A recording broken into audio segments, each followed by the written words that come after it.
A shorter one now, we've got a lightning talk, which is rebuilding trust and confidence as a CTO from James Smith-Webb, CTO at Numan. So applause for James.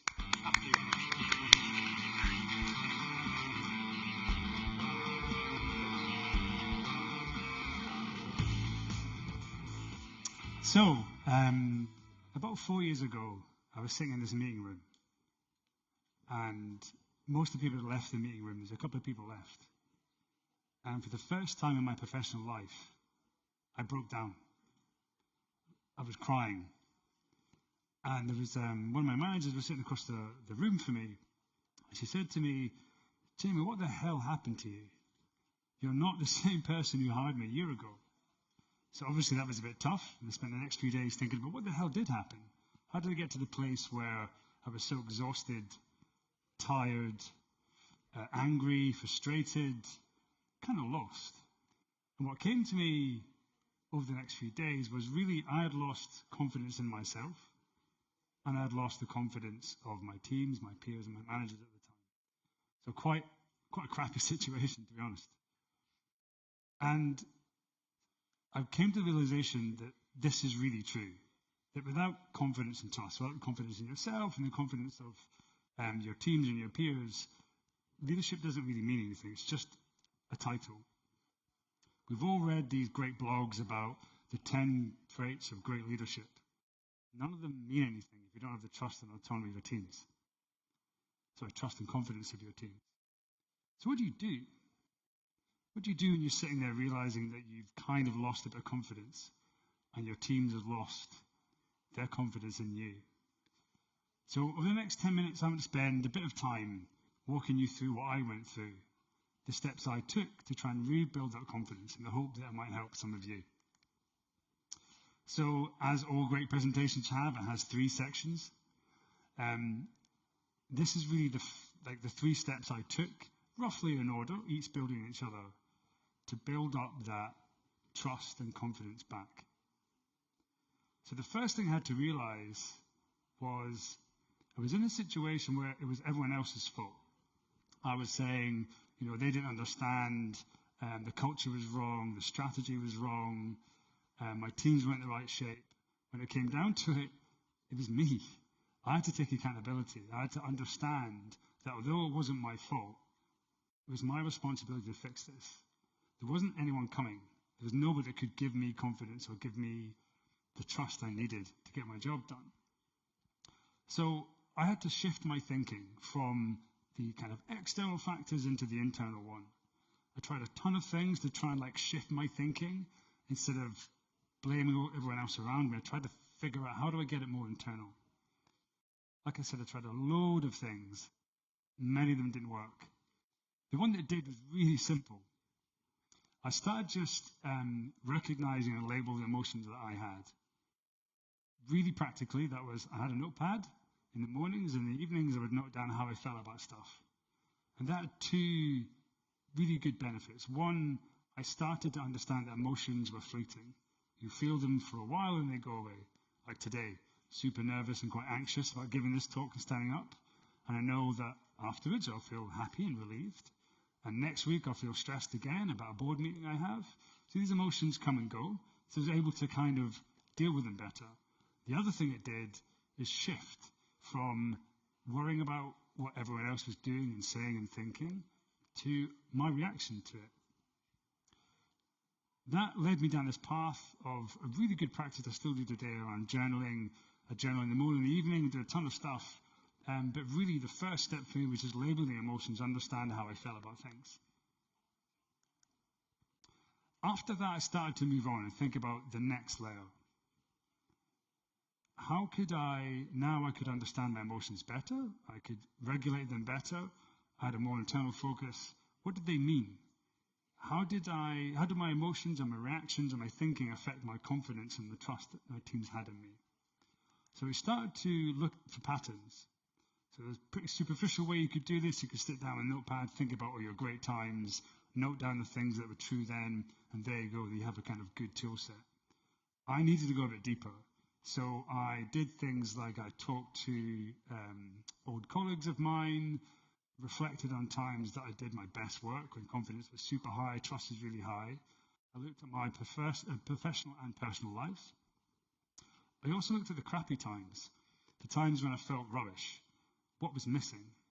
And I came to the realization that there's a few aspects for me that means I am at my most confident. So the three that we looked at were a sense of belonging, so knowing I'm part of a team. The other one was clear boundaries, so I could say no without repercussions, or I could kind of set the right boundaries. And the third one was clear expectations. I knew what was expected of me. So I knew now, if I had these three things, I could be confident. I could kind of build the confidence up. On the trust side of things, it was about openness, to be able to share feedback, and a level of curiosity. So instead of judging people for what they're doing and thinking, a level of curiosity to understand why they're doing and thinking those things. So once I had this kind of framework, this pattern, I could systematically actually kind of use it and measure it. And so the next stage for me was like to do the work on this, to really look at how do I build confidence, knowing that there's these three factors for me for confidence and two factors for trust. How do I start doing something about that? So I started, like all engineers do, looking for metrics, trying to measure this stuff subjectively at first, trying to figure out how did I feel about my team. Looking for ways to set small mini goals every week. So for belonging, for example, I went through a period of understanding who is my team? Is it my technical teams? Is it my peers, my senior leadership peers? For me, I went through the realization that, yeah, it is my senior leadership peers. And how do I feel part of that team? Well, at that time, I had meetings with them. We exchanged messages about what we had to deliver, issues that happened. But it was quite superficial and transactional. So what I started to do was very deliberately set really small goals every week. Things like making sure I went for lunch or coffee with one of them. Asking for help was a huge one. And offering help was another huge one, like breaking the transactional kind of binds we had and really developing a sense of team. The second one around expectations was quite tough to begin with, but it was around sitting down with my boss and saying, look, I work best when I've got some clear expectations. So can we have a conversation? We write a few things down so it's really clear what you're expecting of me and what I'm expecting of you. Did the same thing with my peers and with my teams.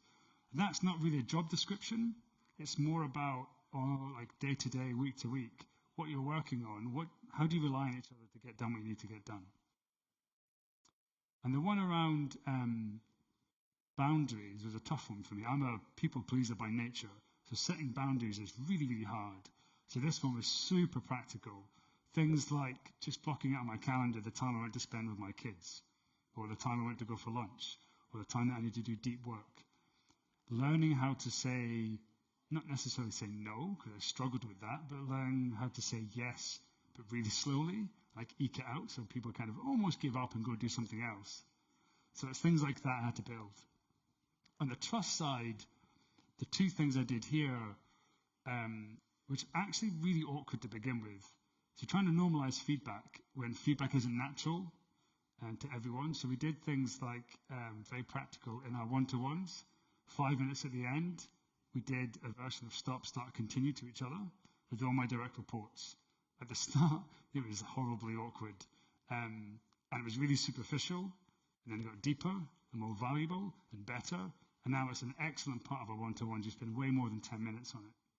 And also as a leadership team, when we sit down together after a brief check-in, we pull out a piece of feedback from the previous week about ourselves and we share it with the team.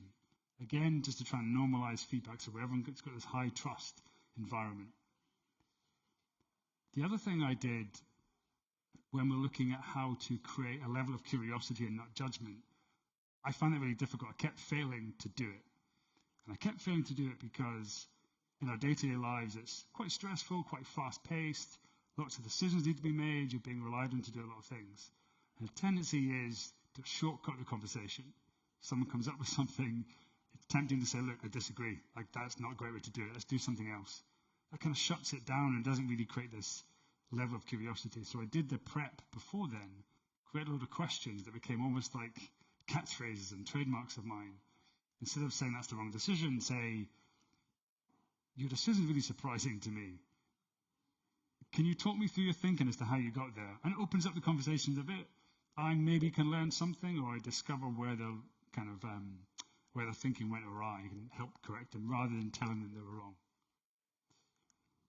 So look, that for me was my journey. I went through these kind of 3 steps.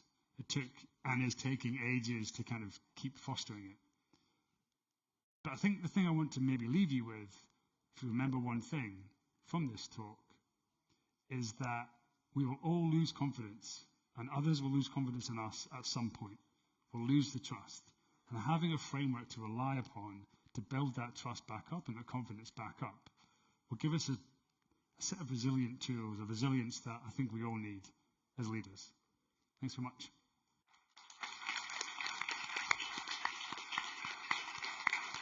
Thank you.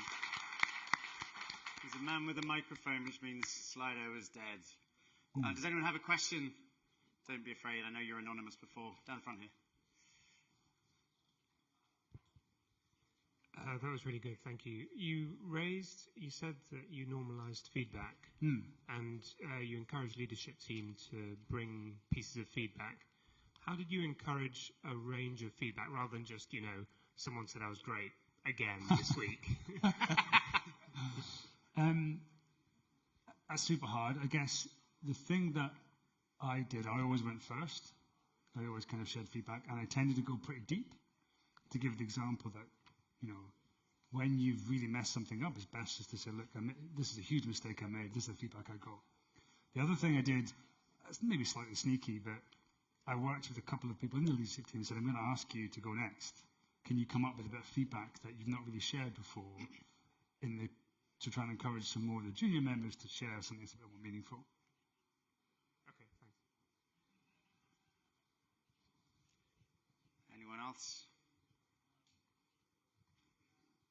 Down the front again, Adam. Of course. Thank you. Thank you for the talk. It was brilliant, very practical advice to take with me.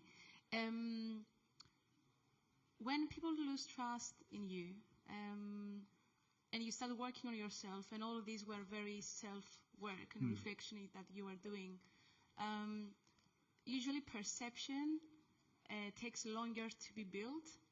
So what was your experience in trying to rebuild your habits, rebuild that trust, but then you're facing that perception not changing from people? How did you navigate that? Yeah. It's a great question. So it started with some really tough conversations, I'm totally honest. So with my boss at the time, with my peers, to say, look, I don't think I'm doing a good enough job. I think that there's aspects of what I'm doing aren't meeting expectations. And then kind of helping them see that I had a set of tasks I wanted to work through to rebuild that. Now, naturally, there's people like, yeah, cool, super supportive, I'll help you, let's get involved. And other people have been like, yeah, okay, maybe this is the time for you to go. I couldn't control that. And again, going back to the first thing about recognizing emotions, I had the conversations for me to say, look, I'm doing this, I kind of want your help. I'm doing it in front of all of you. I'm going to get there, whether it's here or somewhere else, I will get there. And for some people that meant a lot, and they kind of joined me in the journey. For other people, it didn't. The main conversation I made sure I had with my boss at the time to say, look, I know I can do better than this. You've seen me do it before. I've just spiraled out. Let's rebuild it together. That was the most important one, I think. Good stuff. Any questions? No? Okay, well then, round of applause. Thank you very much.